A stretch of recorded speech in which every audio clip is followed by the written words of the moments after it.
Buenas tardes y bienvenidos, bienvenidas a esta primera conferencia de un ciclo que hemos titulado Encontrar a Dios en la vida, taller de lectura creyente de la realidad. Es la primera de las conferencias porque la que correspondía a la semana pasada hubo que posponerla por enfermedad de quien la había a dar. Cuando tengamos la fecha, pues ya la comunicaremos, la difundiremos para que podáis participar también quienes estéis interesados. La teología es la reflexión sobre Dios. Y la reflexión sobre Dios tiene unos lugares, unos espacios, unas fuentes, digamos. A nadie se le escapa que la Biblia es uno de ellos, que la tradición teológica, que la tradición de la vida de la Iglesia es otro de ellos, pero hay un lugar especialmente privilegiado para descubrir a Dios. Fue el lugar en el que tantos y tantos creyentes que aparecen en la Escritura lo han ido descubriendo, en el que tantos y tantos creyentes lo hemos ido descubriendo en la propia biografía y en la propia historia. Ese lugar es la vida. La vida nos acerca a Dios. La vida nos muestra a Dios, nos revela a Dios. La vida es un territorio sagrado, habitado por Dios, y es un lugar especialmente privilegiado para descubrirle. Vamos a empezar precisamente por un territorio complejo, complicado. El territorio de la contrariedad, que hemos llamado. En la contrariedad entran muchísimas cosas, principalmente los planes no previstos. La contrariedad es el dolor, es lo inesperado, es la dificultad. ¿Cómo reconocer la presencia de Dios, los rasgos de Dios, muchas veces en un territorio pues muy oscuro, muy difícil? Para eso le hemos pedido a María Jesús que nos ayude como conferenciante y dinamizando un poquito nuestra reflexión. Queremos que no sea solo una conferencia, sino de alguna manera intentar participar todos.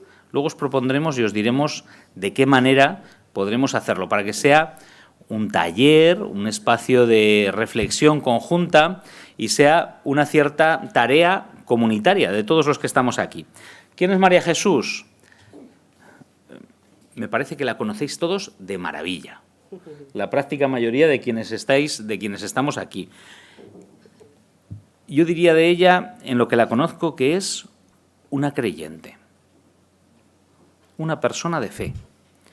Y eso es garantía de poder reconocer a un Dios que camina en la propia vida y en los momentos difíciles y duros. Estudiante de teología, con el título de licenciada, pero siguiendo esos estudios de teología, de formación previa, psicóloga clínica, es madre y abuela, que eso es una cosa ya que se escribe también con mayúsculas las dos, madre y abuela, acompañante de grupos de fe y de personas, y es una luchadora, me consta y os consta. Así que vamos a escucharte y te agradecemos ya de antemano tu reflexión y te pedimos pues, que nos ayudes a adentrarnos en ese mundo de la contrariedad como lugar de presencia de Dios.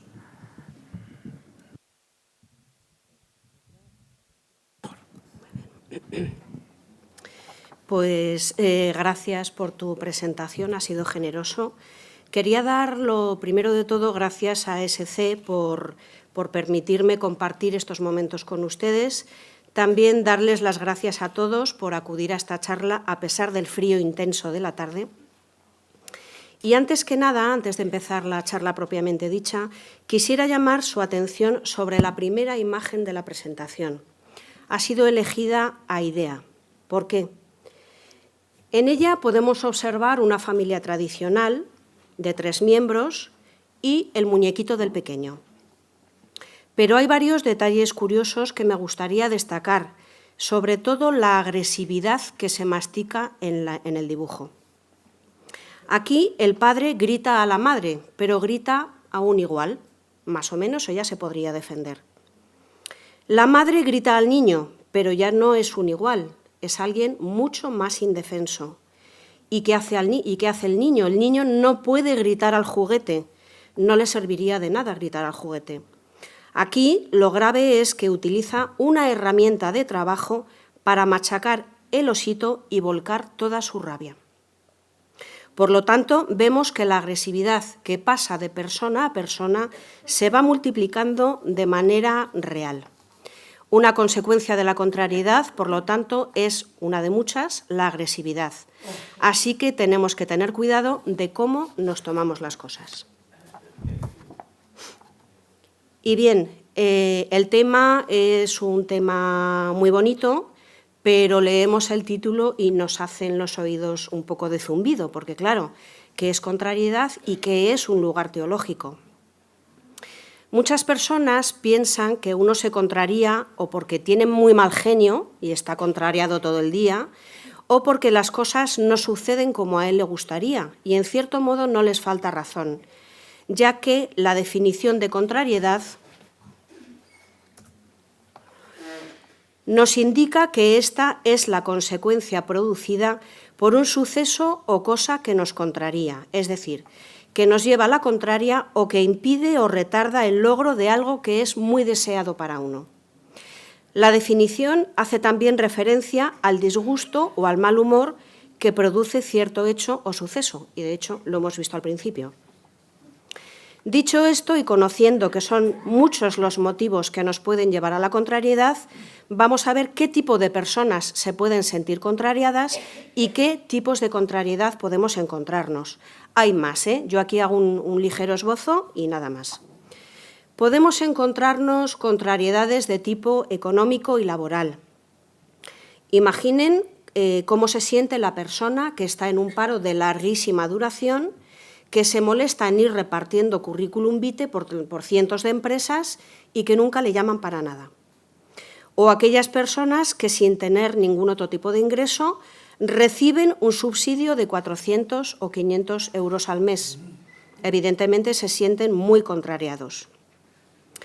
También la persona que trabaja más horas de las permitidas para pagar sus deudas, léase una hipoteca del piso, o por exigencias y endurecimiento de sus propias condiciones laborales.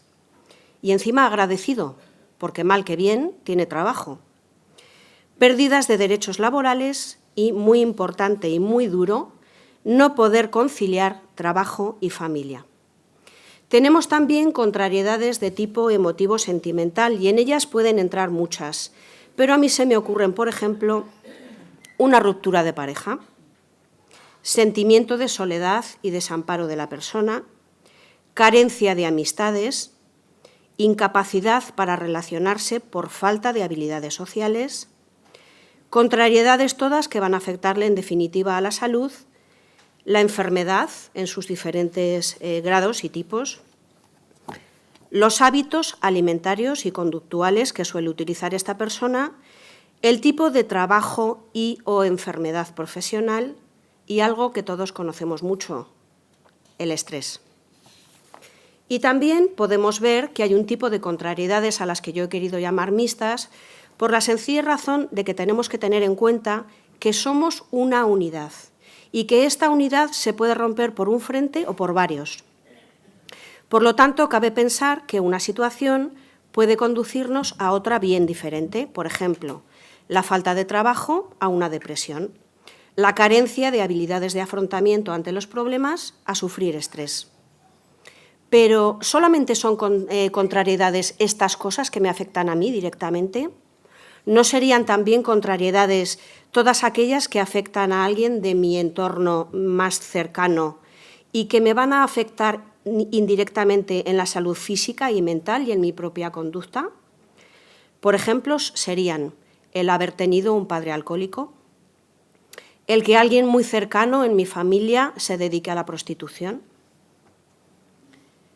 el tener un hijo o un marido o un sobrino o un hermano que se gasta en juegos de cualquier tipo todo aquello que gana y que para poder seguir jugando tiene que seguir pidiendo dinero a la gente que conoce.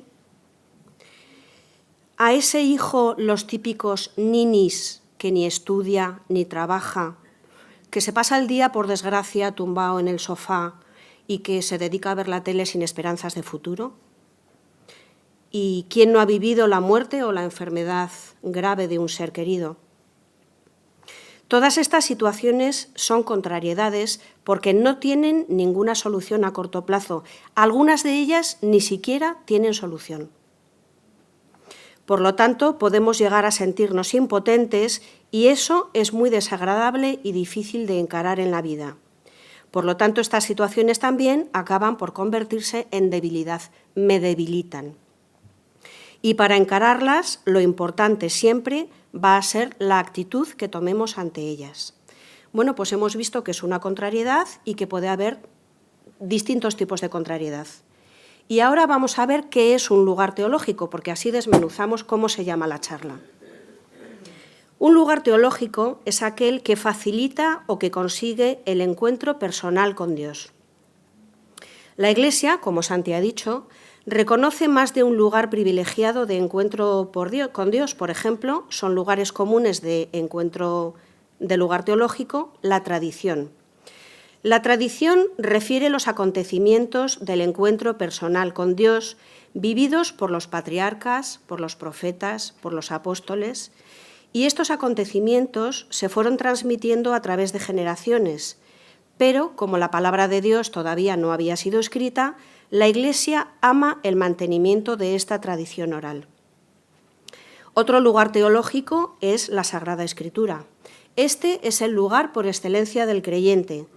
¿Por qué? Porque a través de la lectura de la Sagrada Escritura podemos encontrarnos con la trascendencia, es decir, con Dios mismo.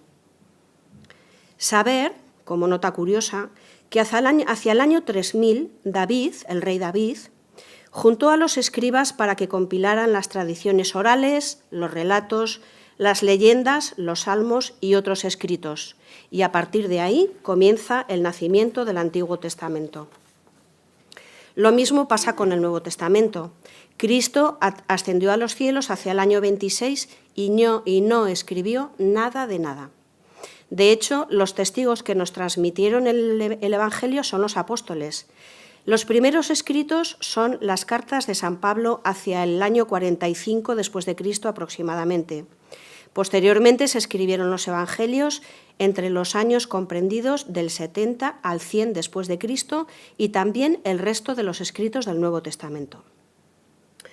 Otro lugar teológico que la Iglesia reconoce es la vida de los santos y de los mártires. Nunca me cansaré bastante de decir que los santos y los mártires son lo mejor que tiene la Iglesia. Cuando contemplamos su vida, entendemos mejor la llamada que Cristo nos hace a la santidad, porque en ellos nos es fácil reconocer la imagen de Dios.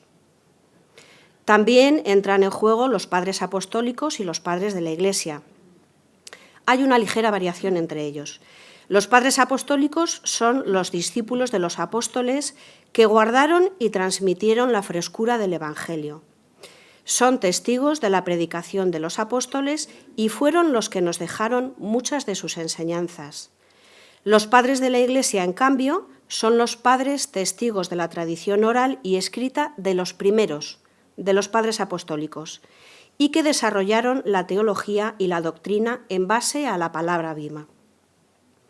Otro lugar teológico es el magisterio de la Iglesia. La Iglesia nos enseña, nos pone las cosas claras. La clave de la enseñanza de la Iglesia es la comunión con Cristo y a través de él el Papa y los obispos en comunión también. Por nombrar algunos, son documentos del magisterio eclesiástico, por ejemplo, los concilios, los documentos y escritos papales, el Denzinger, que a alguno ya nos suena porque es un tochazo gigante, y es la principal referencia teológica en lo que se refiere al magisterio eclesiástico. Recopila todas las verdades dogmáticas. Otros serían el Nuevo Catecismo de la Iglesia Católica, los documentos de la doctrina social de la Iglesia, los sínodos y las conferencias episcopales. Otro lugar sería pues, el lugar de la práctica de la vida. Desde los inicios, Dios se ha manifestado en la vida del hombre. Una forma de manifestación desde el principio han sido, por ejemplo, las teofanías. Acordaros de la zarza ardiendo a través de la cual Dios habló a Abraham. Hoy día hay muchos lugares de encuentro con Dios. Teresa de Calcuta, por ejemplo, veía el rostro de Cristo en las caras de sus hermanos, de los pobres.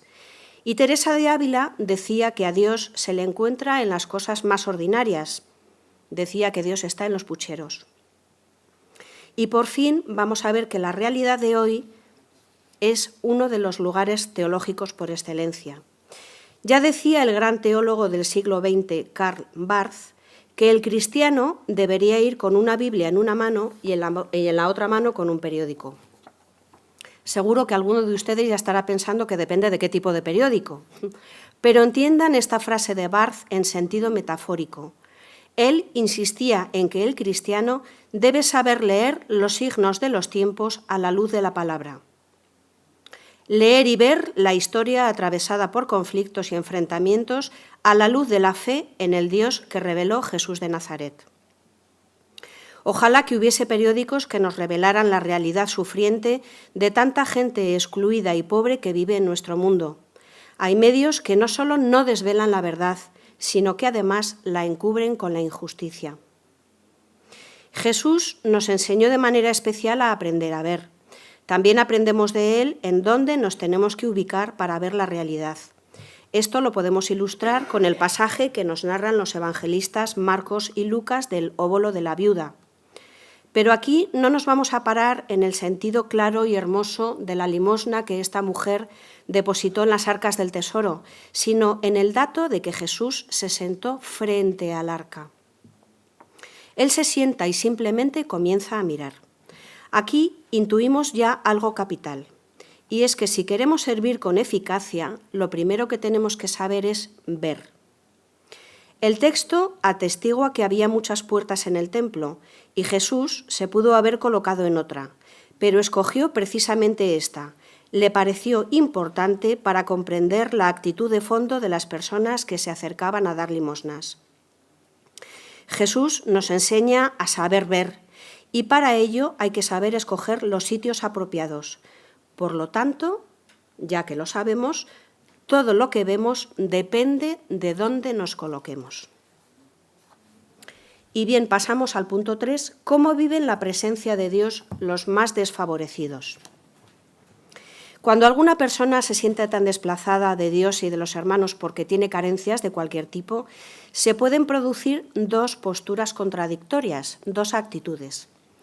La primera es mantener una posición infantil de abandono de todo. Esto es, uno piensa, como no me ayudas cuando yo te pido, deduzco que no te necesito. Por lo tanto, voy a dejar todas mis actividades de tipo religioso, me alejo de lo que huela a sacro y comienzo una vida en el vacío con el peligro de caerme en él. Sin embargo, en la Biblia se nos dice claramente que insistamos, y Mateo 7:8 nos dice: «Pedid y se os dará, buscad y hallaréis, llamad y se os abrirá, porque todo el que pide, recibe, el que busca, halla, y al que llama, se le abrirá». Y esto es así, pero no al ritmo que nosotros queremos o en el tiempo en que creemos necesitarlo, porque los tiempos y el ritmo de Dios no son nuestros tiempos ni su ritmo es nuestro ritmo.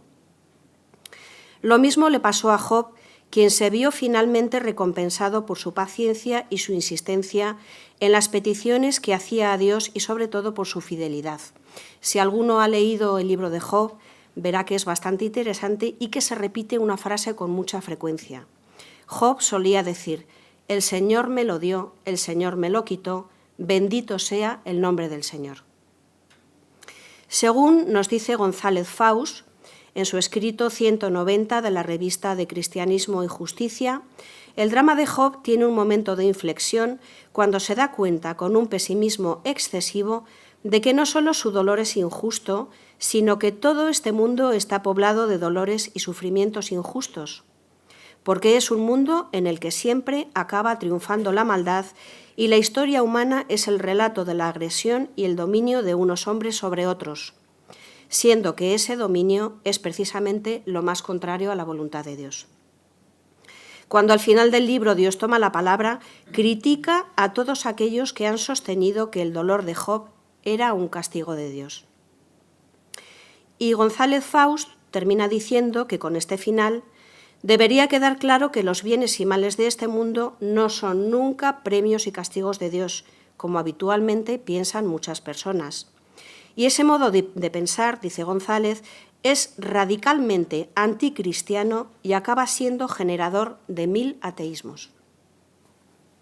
Por otro lado, podemos tener el descubrimiento de esa sensación certera de descubrirnos inacabados y de necesitar ayuda externa, por lo tanto de tener que acudir a nuestro Padre con mayúsculas, porque el Padre es quien más ama siempre a pesar de todas las dificultades que se nos van planteando en el camino.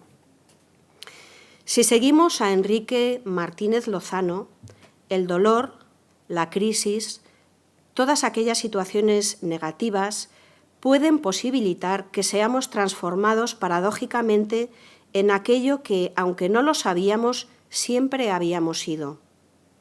Somos porque se nos ha concedido ser. Caer en la cuenta de ello es despertar. En este caso, la propia crisis habrá hecho de despertador. En este segundo caso, de descubrirse necesitado, como todavía tenemos esperanza, la persona trata de esforzarse y de mantenerse activa en esa actividad de acercarse a Dios y de buscar su consuelo y su misericordia.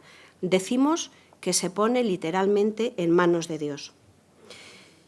Si bien es cierto que las situaciones personales que viven los más desfavorecidos suelen ser situaciones bloqueantes, uno no puede ni debe quedarse parado viendo cómo pasa la vida. Debe ponerse manos a la obra para hacer todo aquello que esté en sus manos sin dedicarse solo a esperar. A este respecto y en apoyo de la esperanza les dedico este texto del padre Casaldáliga. El padre Casaldáliga es un jesuita, obispo en El Salvador, y el texto dice así: yo me atengo a lo dicho, la justicia a pesar de la ley y la costumbre, a pesar del dinero y de la limosna, la humanidad para ser yo, verdadero, la libertad para ser hombre y la pobreza para ser libre, la fe cristiana para andar de noche y sobre todo para andar de día. Y en todo caso, hermanos, yo me atengo a lo dicho, la esperanza. Y pasamos al punto 4 que tienen ustedes en las hojas. Vamos a ver cómo podemos trabajar, con qué claves vamos a trabajar la contrariedad o la debilidad. Por ejemplo, uno puede sentirse muy lleno de muchos problemas distintos y de situaciones que no le gustan. En momentos en los que se piensa que ya no puedo hacer nada y que por lo tanto todo lo voy a dejar al azar, sería interesante repetirse como Pablo cuando le decía a los filipenses aquello de todo lo puedo en aquel que me conforta. Todos teníamos que tener también muy claro, como creyentes que somos, que cuando Dios hace una promesa la cumple. Él, como Padre amoroso, siempre quiere el bien para nosotros y cada una de las bendiciones o pruebas que nos presenta la vida son para acercarnos más a su plan divino diseñado para el principio para todos nosotros. Sin embargo, qué difícil nos es esperar el tiempo de Dios, especialmente cuando pensamos que nada ya va a cambiar, cuando empezamos a ver que las cosas ya son casi imposibles de llevar a cabo, cuando nos encontramos bajo presión, cuando estamos en urgencias, cuando estamos en un grado alto de necesidad. Dios no usa reloj, pero nos da las cosas cuando es el mejor momento para nosotros, el tiempo más conveniente. Y con respecto a esto, Pablo también nos dice en 2 Corintios: porque todas las promesas de Dios son en el sí y en el amén por medio de nosotros para la gloria de Dios. Toda promesa que el Padre da, la da en su Hijo, es decir, estando en Cristo. A veces nos sentimos débiles y nos sentimos incómodos, y no tenemos que incomodarnos por sentirnos débiles. Todos nos hemos sentido débiles alguna vez. En este caso, la cita bíblica a más apropiada sería 2 Corintios. Y dice Pablo, a mí esta me encanta, la tengo presente muchísimas veces. Dice, el Señor me ha dicho, te basta mi gracia, ya que la fuerza se pone de manifiesto en la debilidad. Gustosamente, pues, seguiré presumiendo de mis debilidades para que habite en mí la fuerza de Cristo, y me complazco en soportar por Cristo flaquezas, oprobios, necesidades, persecuciones y angustias, porque cuando me siento débil es entonces cuando soy más fuerte.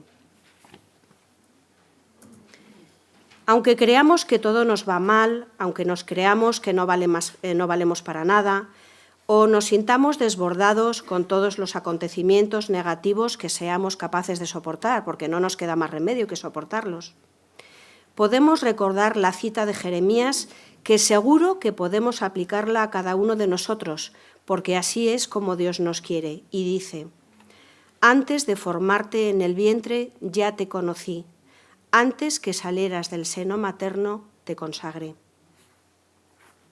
Y nos podemos preguntar, ¿qué juega la Iglesia en todo esto? ¿Qué papel tiene? Pues bien, la Iglesia siempre va a estar en apoyo del más débil, lógicamente, a imitación de Jesús. Y nos dice así en su introducción de la Constitución Pastoral Gaudium et Spes. Dice, los hombros, los gozos y las esperanzas, las tristezas y las angustias de los hombres de nuestro tiempo, sobre todo de los pobres y de cuantos sufren, son a la vez gozos y esperanzas, tristezas y angustias de los discípulos de Cristo.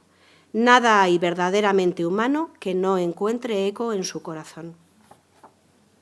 Y bien, llegamos al punto 5 para ver qué metodología, qué pautas de acción y cómo nos situamos ante una realidad determinada que me duele. Martínez Lozano, al que alguno de nosotros ya conocemos, destaca 6 actitudes constructivas, siempre constructivas, a la hora de afrontar el dolor. La primera sería acogerse a sí mismo frente al autorrechazo y la autoculpabilización. Vamos a ver, el que yo tenga un problema no quiere decir que tenga que dejar de quererme. Y, por supuesto, no culparme del problema que se ha creado, porque hay muchas variables. El segundo, aceptar lo que nos hace sufrir sin reducirnos, frente a la negación del problema y al hundimiento.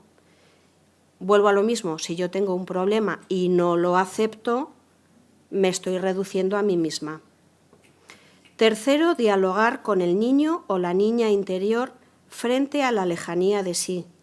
Cuando un problema grande nos sobreviene, lo importante es hacer un ejercicio de introspección y pensar qué me pasa, qué tengo, qué herramientas, qué puedo hacer. Desdramatizar frente a la tendencia a la dramatización. Hay personas que todo lo magnifican, todos los problemas son gigantes, no pueden con sus vidas. Pobrecitos, van dando pena. Hay que desdramatizar. Traducir el malestar en dolor frente a la huida y el funcionamiento imaginario. ¿Por qué en dolor? Porque el dolor es mucho más fácil de curar. Desidentificarse por medio de la observación frente a la autoafirmación del yo. Si yo tengo un problema de depresión, no quiere decir que sea una depresiva para toda la vida. Es una depresión temporal. Hay una serie de situaciones que me han podido llevar a ella. Y, en cierto modo, todas estas actitudes, y repito, constructivas, pueden resumirse en 2 que habría que vivir simultáneamente. La no evitación y la no identificación.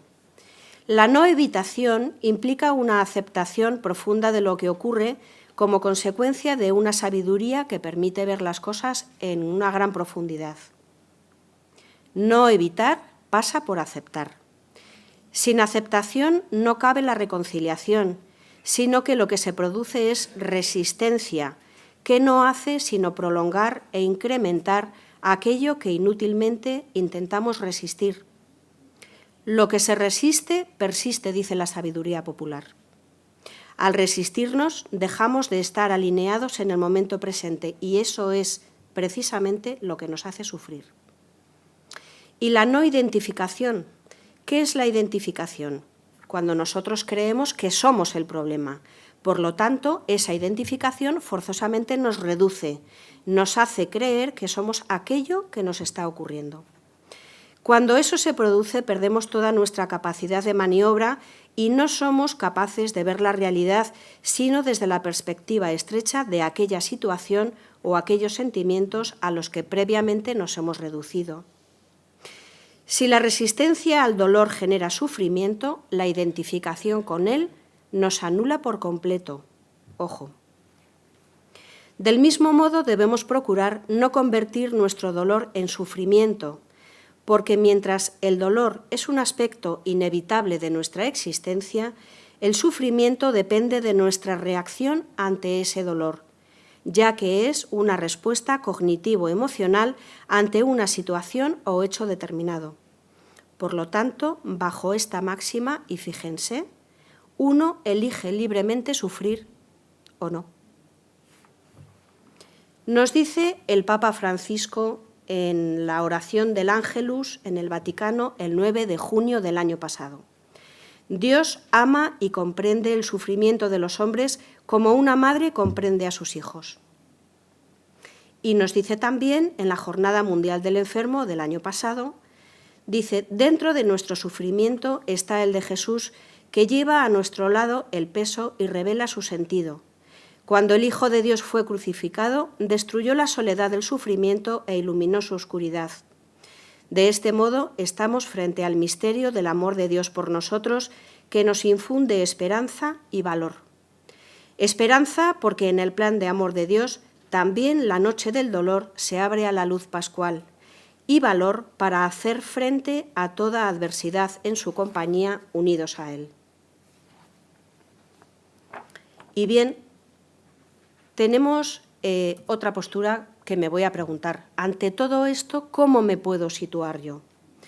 Dentro de una lectura creyente de la realidad, que es en la que estamos insertos, hay tres momentos fundamentales. Uno puede ser una mirada contemplativa de la realidad, en la que yo voy a observar todos los aspectos y las posibilidades que me presentan, qué puedo utilizar o de qué me puedo servir para que esa situación mejore. Otro momento fundamental sería ver la realidad como si fuera un místico. Ya dijo Rahner que el cristiano del siglo XXI será místico o no será cristiano, ya que a Dios se le conoce más amándole que aceptando su existencia. Dame un corazón que ame y entenderán lo que digo, decía San Agustín. El punto místico es perfecto para el ser humano, pero claro, el ser humano no solo es interioridad. Por eso, lo interior y lo exterior en el ser humano son equiparables. Así, siempre que se hable de mística, conviene agregar la aclaración al respecto que hace Mez, y es que la mística debe serlo de ojos abiertos. Y tercero, encarar esa realidad con una conducta dinamizadora, esperanzada, trabajando para evitar o para paliar la situación. Ya dice la sabiduría popular que a Dios rogando y con el mazo dando. Y para terminar, he preparado un PowerPoint que se llama Huellas en la arena y que nos puede dar pistas ante la pregunta aquella que todos nos hemos hecho alguna vez y que le decimos a Dios, ¿dónde estabas cuando más te necesitaba? Una noche en sueños vi que con Jesús caminaba junto a la orilla del mar, bajo una luna plateada. Soñé que veía en los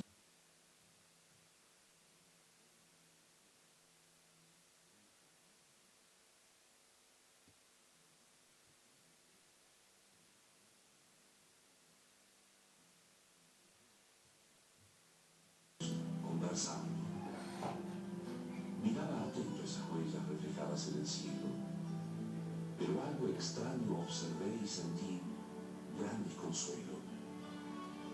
Observé que algunas veces, al reparar en las huellas, en vez de ver los dos pares, veía solo un par de ellas. Y observaba también yo que aquel solo par de huellas se advertía mayormente en mis noches sin estrellas. en las horas de mi vida llenas de angustia y tristeza, cuando el alma necesita más consuelo y fortaleza. Pregunté triste a Jesús: Señor, tú no has prometido que en mis horas de aflicción siempre andarías conmigo. Pero noto con tristeza que en medio de mis querellas, cuanto más siento el sufrir, veo solo un par de huellas. ¿Dónde están las otras dos que indican tu compañía cuando la tormenta azota sin piedad la vida mía? Y Jesús me contestó con ternura y comprensión: escucha bien, hijo mío, comprendo tu confusión. Siempre te amé y te amaré, y en tus horas de dolor siempre a tu lado estaré para mostrarte mi amor. Mas si ves solo dos huellas en la arena al caminar, y no ves las otras dos que se debieran notar, es que en tu hora afligida, cuando flaquean tus pasos, no hay huellas de tus pisadas, porque te llevo en mis brazos. Bonito, ¿verdad? Bueno, pues he preparado un caso práctico que lo vamos a leer en voz alta, por aquello de que alguien se haya dejado las gafas y esas cosas. Y después tendremos unos minutos de reflexión, poquitos, 7, 8 minutos. Vamos a ver, con este caso práctico, qué aportaciones podemos hacer entre nosotros, qué soluciones, qué posturas personales tomamos. Es interesante que cada uno, a medida que vaya encontrando respuestas para las dos preguntas que se han elaborado, al final contribuya con todos los demás, porque con eso todos vamos a aprender de todos.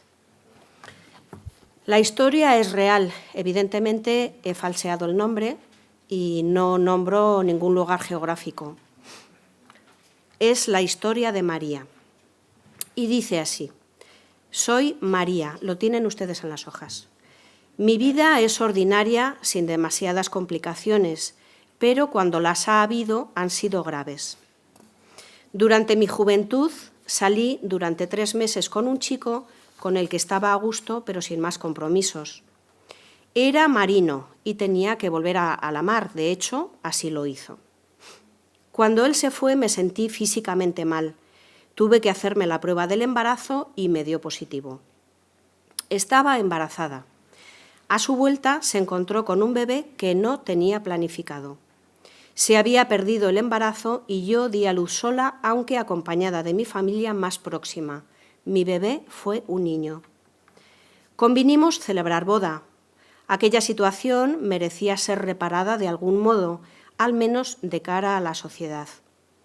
Él dejó la marina y nos fuimos a vivir a otro sitio. Probó varios trabajos hasta que encontró uno en el que encajó como encaja un anillo en el dedo apropiado. Era comercial de una multinacional y nos instalamos. En este preámbulo nació nuestra niña y todo iba bien sin altibajos.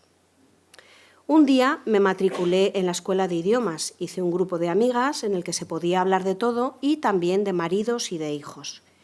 Fue entonces cuando aprecié que mi matrimonio había sido una farsa en la que faltaba lo más elemental. Nos queríamos, pero no había amor, solo cariño. De momento no necesitaba otra cosa para vivir, pero poco a poco me di cuenta de nuestras variopintas carencias. Mi marido se volvió muy cómodo. Durante años había sido un comercial agresivo y valorado en la empresa, porque cubría sobradamente sus objetivos de ventas. Pero últimamente las hacía desde casa y por teléfono, como tratando de pedir y devolver favores con las empresas con las que estaba en tratos. Esto se convirtió en una bomba no solo porque no quería salir de casa para trabajar, sino que además lo hacía en pijama de la manera más cómoda. No era un marido normal que velaba de manera normal por los suyos. Esta situación duró varios años y la empresa hizo aguas. Despidieron a muchos y a él también le tocó el premio en la rifa. Yo no trabajaba, así que tuvimos que rehacer nuestra manera de vivir, pues, aunque teníamos algunos amigos, carecíamos de nuestras familias a las que teníamos muy lejos. Se fue volviendo huraño, se minusvaloró. Probó otros trabajos que le exigían salir por toda España y los dejó. Tuve que ponerme a trabajar y entonces él se dedicó a estar en casa y a compararse conmigo. Me decía que cada uno de nosotros 4 teníamos nuestro puesto, pero el de él ya no existía. Ya no encontraba ningún sentido a seguir viviendo así, no tenía ganas ni fuerzas para ello. No había modo de dialogar con él y todo acabó en un sonoro divorcio. Yo me llevé a los niños a mi tierra y busqué un nuevo trabajo que me iba bien. Él se fue a vivir con su padre como si fuera un añadido paterno. Entonces no tenía todavía los 45. Esta situación todavía agravó más sus sentimientos de minusvalía e inferioridad. Intentó quitarse la vida estampándose con el coche. No lo consiguió y le costó mucho tiempo salir de ese círculo. Con el tiempo, los augurios de su salud mental no eran buenos. Al año siguiente lo volvió a intentar y se tiró desde una 9ª planta. Y ahora sí que lo consiguió. He tenido que sacar adelante a mis hijos sola y sintiéndome en parte culpable por todo lo que ha sucedido. Conocí a un hombre bueno con el que actualmente comparto mi vida y me hace feliz. Mi hijo se casó y ha formado su propia familia. La chica vive con nosotros y él nos trata como si fuéramos reinas. A veces me pregunto qué he hecho de malo y si he sido merecedora por ello de todo lo que me ha sucedido. Aunque no he sido muy creyente, muchas veces me he preguntado interiormente y a voz en grito, ¿dónde estabas, Dios mío, cuando más te necesitaba?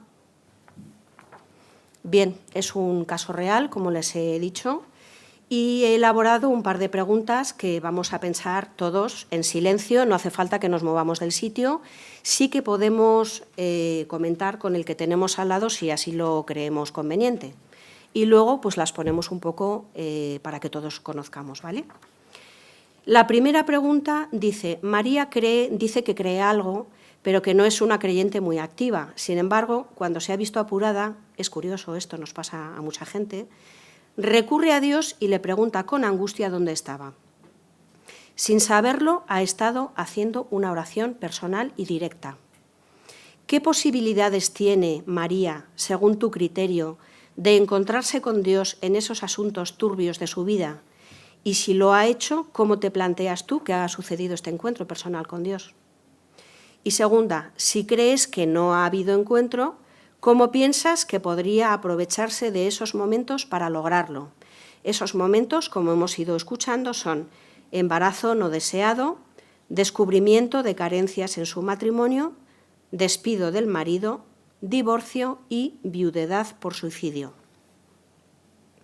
Son las 8:10 pasadas, pensamos hasta ahí 20 o así, y luego compartimos el que quiera hacerlo libremente.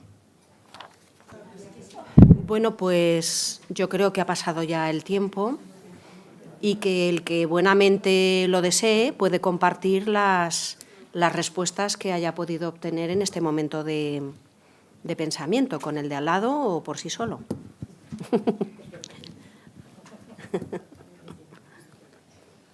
Desde luego, como somos todos diferentes, serán diferentes y variopintas, que esa es la riqueza.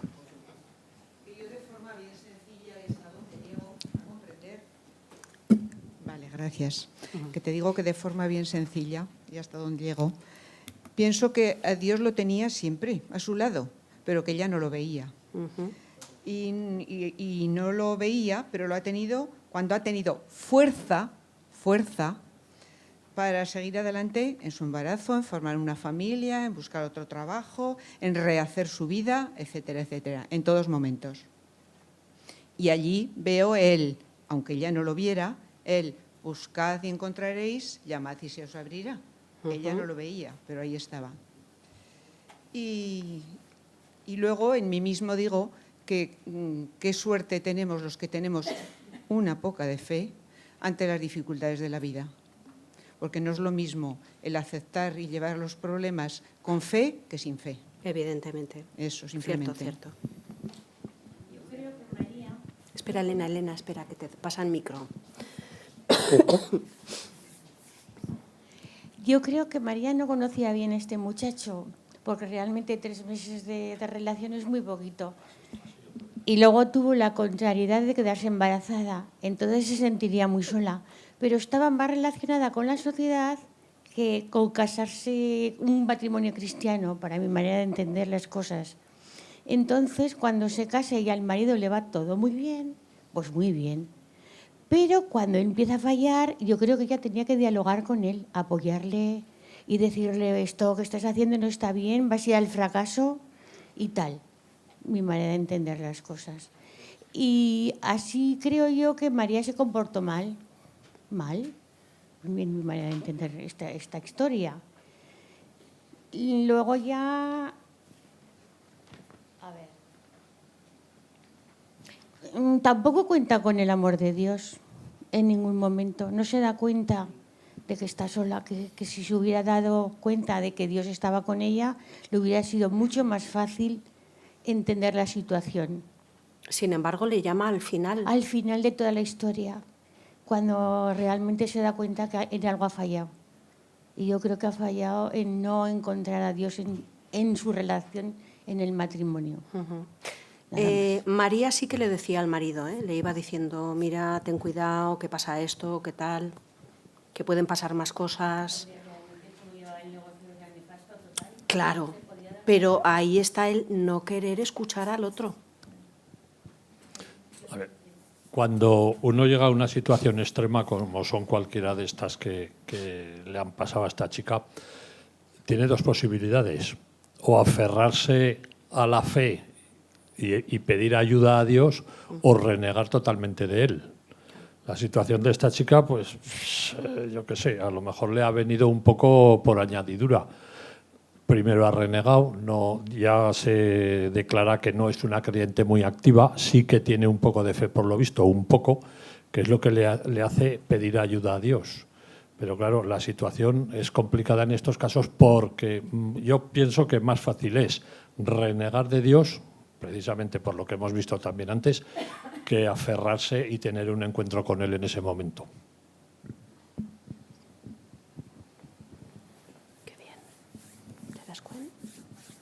Nosotros que hemos compartido también veíamos que Dios estaba siempre con ella y que precisamente quizás ese camino de dificultades pues le ayudó al final a decir: pero ¿dónde estabas?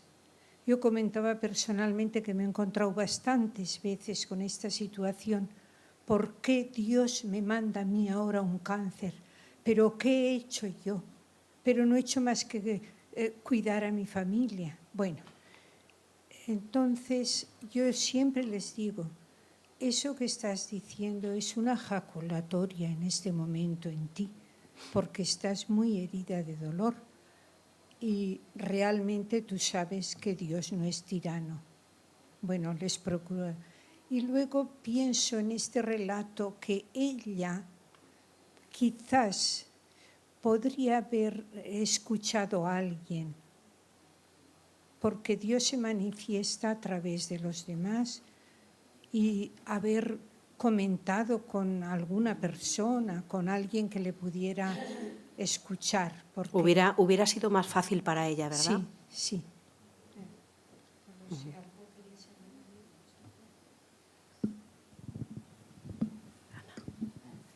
Yo creo que Dios siempre está ahí. Entonces, esta persona lo ha tenido al principio con el embarazo no deseado en su familia que la ha apoyado. Ahí estaba Dios. Después, descubriendo las carencias en su matrimonio, ella se ha podido refugiar en esas amigas y ha sabido crecer también. Ahí estaba Dios también. El despido del marido, pues ella tuvo que crecer, la ha hecho fuerte. No sé, ha sabido seguir. En el divorcio, volvió al principio de todo. Ese matrimonio quizás no se tenía que haber deseado, pero, o sea, realizado, pero, qué sé yo, volvió con su padre, no sé. Y la viudedad por suicidio, pues, qué sé yo, tenía unos hijos preciosos, otra familia que se ha apoyado. Yo creo que Dios siempre ha estado ahí. Siempre ha estado ahí. Tenemos que saber, no sé, para mí sí, siempre ha estado.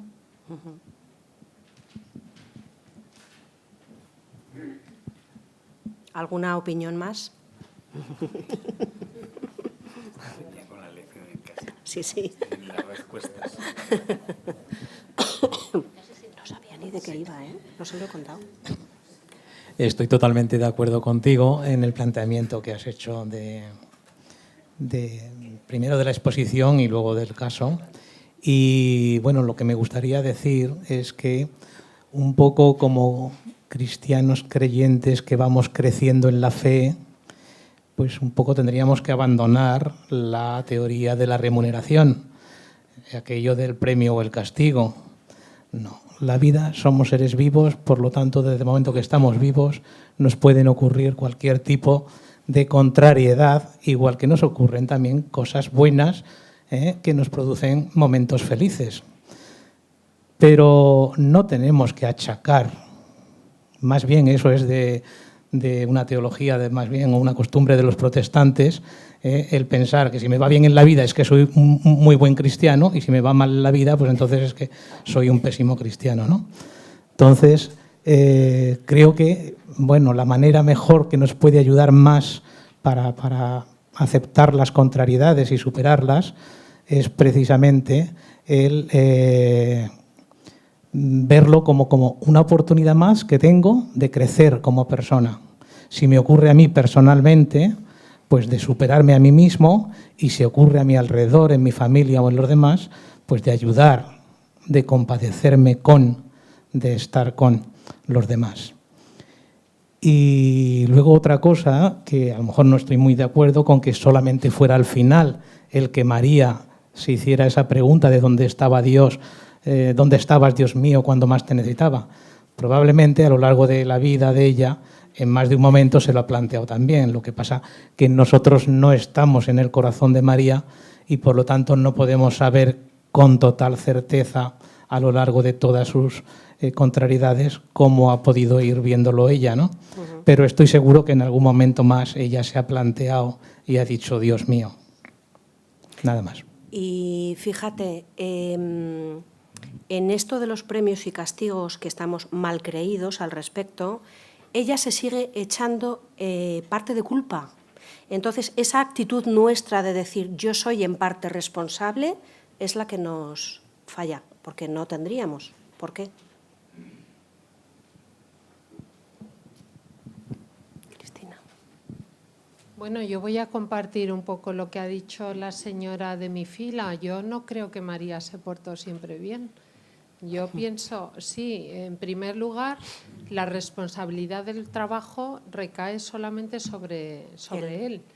¿Por qué tiene que recaer la responsabilidad del trabajo sobre él y ella solamente trabajar en un momento dado cuando todo se va a pique?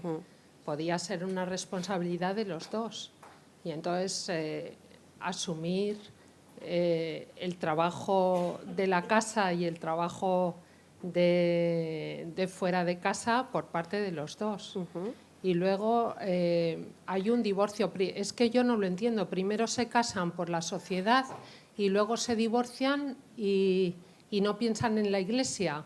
Para mí es incongruente. Quiero Totalmente. decir, o no te casas desde el principio y entonces lo haces por creencias, o si te casas luego no te divorcias por creencias también, ¿no? Entonces yo de verdad que no entiendo mucho a María y entiendo un poco al marido. Sí, ¿eh? Sí.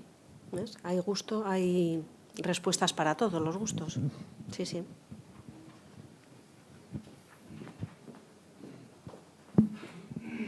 Qué buenas las respuestas. Bien. Yo entiendo que hay un nivel del que no se ha hablado apenas, que es que Dios respeta la libertad y la autonomía de todo lo creado, incluido el ser humano. Entonces no podemos, esto está muy relacionado con la imagen, concepto o la imagen que tiene María de Dios, ¿no? Si ella piensa que Dios está para resolverle los problemas que tiene, etcétera, pues seguramente se equivoca, porque ya digo que Dios respeta nuestra libertad y nuestra autonomía.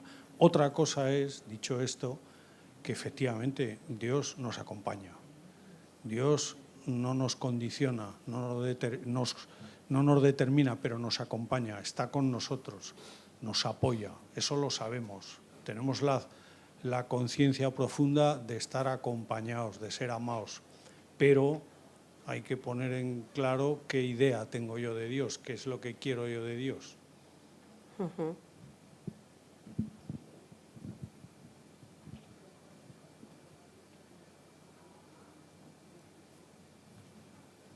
Enrique, ¿quieres añadir algo?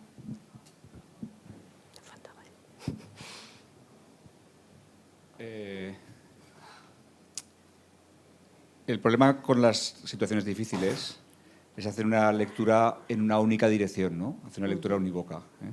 Entonces yo creo que es perfectamente compatible el ver que María fue responsable de su situación porque realmente cometió muchos errores, ¿no?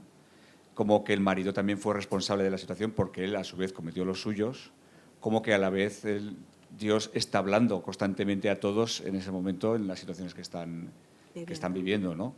Entonces, esta es la complejidad de la vida, que especialmente se manifiesta en los momentos difíciles, que las lecturas en una única dirección no nos sirven. Entonces, de cara a la experiencia personal, pues yo soy responsable de haberme equivocado, evidentemente. Los demás influyen en mis errores también, de muchas maneras, y a la vez, de alguna manera, Dios me está hablando a través de mis propios errores, ¿eh? Es una cosa muy complicada, pero realmente existir nunca ha sido fácil, nunca ha sido algo sencillo, ¿no? Entonces, hay que huir de respuestas sencillas para situaciones complicadas, ¿no? Sino que hay que, bueno, pues acertarse con humildad y decir, vamos a ver hasta dónde entiendo que yo tengo responsabilidad, qué me está diciendo lo que estoy viviendo, dónde me está llevando Dios en esta situación también, ¿no? Y hasta qué punto los demás me han traído hasta aquí, ¿eh? Y con todo eso, pues intentar funcionar, ¿no? Y estoy muy de acuerdo con lo que ha dicho el caballero anterior, de que aquí entran en juego las imágenes que nos hacemos de Dios, ¿no? Las imágenes que nos hacemos de los demás, las imágenes que nos hacemos de nosotros mismos, ¿no? Y sobre todo que una cosa es lo que está pasando y otra cosa es lo que yo siento que está ocurriendo. Que Claro. Generalmente es muy diferente. La interpretación. Muy diferente, ¿no? Entonces, hay que jugar con muchas caras de las situaciones para intentar captar más de lo posible, ¿no? De lo que vivimos, ¿no? Y desde luego María muestra que en cada momento utiliza una forma de ver las cosas y no se abre demasiado, constantemente, ¿eh? Y al final pues se entiende solo determinadas cosas, ¿no? Que desde fuera se ven mejor quizás, ¿no?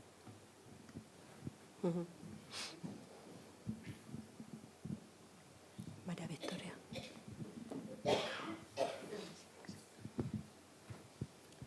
Bueno, yo creo para una pequeña aportación, ¿no? Primero que me ha encantado tu exposición, María G. Hemos disfrutado un montón y hemos aprendido muchísimo. Bueno, yo creo que ya que has nombrado también a la Sagrada Escritura, yo creo que ahí tenemos un ejemplo maravilloso de qué es la vida. La vida, todos pasamos por un desierto, igual que pasaron el pueblo elegido, ¿verdad? Pasó su desierto en el Éxodo y aun cuando estaban en las situaciones más difíciles, ahí nos expone el Éxodo. Siempre tienen la esperanza en Dios. Dios siempre los acompañó, aun cuando pasaron por momentos tan difíciles que pensaban que ahí, y muchos de ellos acabaron allí en el desierto, ¿no? Pero siempre les acompañó esa esperanza en Dios porque Dios siempre estuvo con ellos. Y yo creo que también con María, como han dicho también, ¿no? Este es el éxodo de María, ¿verdad? Eso es su desierto. Como todos los que estamos aquí y todos en esta vida pasamos nuestro desierto. ¿Cómo lo tenemos que pasar? Pues como nos dice la Biblia, ¿no? Con esperanza sobre todo y con fuerza. Es verdad que el pueblo se hizo mucho más maduro cuando llegó a la tierra prometida. Pues nosotros también. Tenemos una tierra prometida y nos haremos más fuertes, más maduros y más personas cuando sepamos atravesar bien el desierto que nos toque atravesar a cada uno. Y eso yo creo que es la sabiduría de la vida. Saber atravesar las dificultades y las contrariedades. Pero que no estamos solos. no solo nos acompaña Dios, sino que tenemos también a nuestra sociedad, nuestros amigos, nuestra familia, como a María también le ayudó su familia, le ayudan sus hijos y el nuevo marido que encontró, ¿no?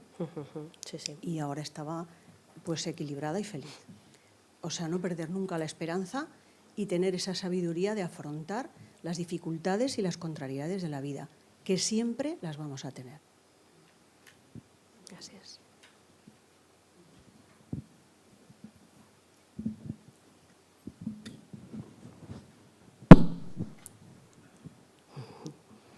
Bueno. ¿Me dejas a mí Sí, también? sí. Desde este lado de la mesa, pero como si estuviera al otro. Claro. Yo creo que, vamos, de maravilla, ¿no? Todas estas aportaciones. Dios, hemos visto que estaba, que Él está. María, que con sus aciertos y errores ahí iba. Y a mí me martillaba una pregunta. ¿Y nosotros dónde estábamos? Porque hacer lectura creyente y hacer lectura de la realidad no solo es quedarnos, y hablo desde este lado de la barrera, ¿no? Sino es estar compartiendo la vida, ¿no? Claro. Y estar ahí. Compartiendo ¿no? con Y me María. martillaba ahí un poco, ¿no? Es decir, hemos visto que estaba Dios, y hemos visto que María, bueno, pero nosotros, que a veces la soledad, soledad de las situaciones de contrariedad es un signo más de dureza también, ¿no? Agrava el tema. Sí. En el caso de María hubo un grupo de personas que estuvimos detrás de ella. ¿Hubo nosotros? Sí, hubo un nosotros. Y yo creo que María vive feliz pues porque se fue de aquí con mucha fuerza. Y bueno, pues eso es bueno. ¿Alguno más quiere añadir o damos por zanjado? Mira, yo creo que lo importante es dónde colocamos el paradigma. Porque María es una persona con mucha suerte en la vida. Se queda embarazada, el marido o el novio lo admite, la familia lo admite, le ha ido muy bien en la vida. Visto así, sí. Porque hay gente que nace, crece y muere en un basurero. Claro, si tu paradigma lo colocas pues con los Grimaldi te sientes muy desgraciado. Pero si lo colocas con estos que viven en Haití, pues qué suerte que tengo, ¿no? Pues sí. Esa suerte la tenemos todos los que estamos aquí. Simplemente el estar aquí ya es una suerte. Entonces, lo importante es dónde colocamos el paradigma para sentirnos tristes o felices o sentirnos desgraciados o sentirnos suertudos, ¿no? Porque, claro, decir que esta señora le ha ido mal en la vida, pues para mí le ha ido de maravilla, ¿no?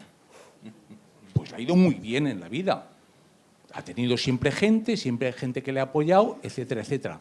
Porque hay mucha gente, ahora en este momento se están muriendo no sé cuántos montones de niños de hambre. Justamente en este momento. Hay gente que no tiene luz, que tiene pobreza energética, que está viviendo con velas. Y nosotros estamos haciendo aquí pues una especie de yo no sé, no me sale la palabra, por una señora que le ha ido en la vida pues de maravilla. Yo creo que buscar otro tema más duro, ¿no?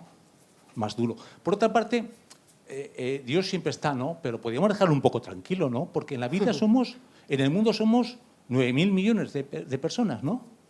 7.500. Pues 7.512. Si los 7.512 le estamos tocando el timbre todo el tiempo, pues es para decir, mira, dejarme en paz, ¿no? Dejarme en paz. Él nos dice que pidamos, ¿eh? Bueno. Pero yo creo que tenemos mucho, ¿no? Porque si esta señora le pide, imagínate esos de la pobreza energética que están con velas. ¿Qué tenían que hacer? La verdad es que somos un poco desagradecidos. Entonces, únicamente quería decir esto porque es que estamos viviendo en una burbuja donde somos unos privilegiados y encima estamos aquí haciendo un melodrama. Pues yo te lo creo así. Al que Dios quiere nada le falta. O sea, con tener a Dios en tu vida, yo creo que nada te falta. Cuando te apoyas en Él, te ríes con Él. Claro. Sí, es maravilloso, pero imagínate el que no llega a conocerlo porque ha nacido en las Islas Fiji y en las Islas Fiji son animistas. ¿Qué me dices de ese? Ah, qué triste, ¿verdad? Pues bueno, pues hay mucha gente así, muchos más que todos esos que decimos como tú, que dices, ah, qué bien que lo tengo a mi lado. Bueno, pero como hay que compartir y hay que ser conscientes de que hay mucha gente que no tiene esta suerte, y hay que ser conscientes de eso. Y hay que hacer una reflexión profunda de eso. No vivir en este mundo, bueno,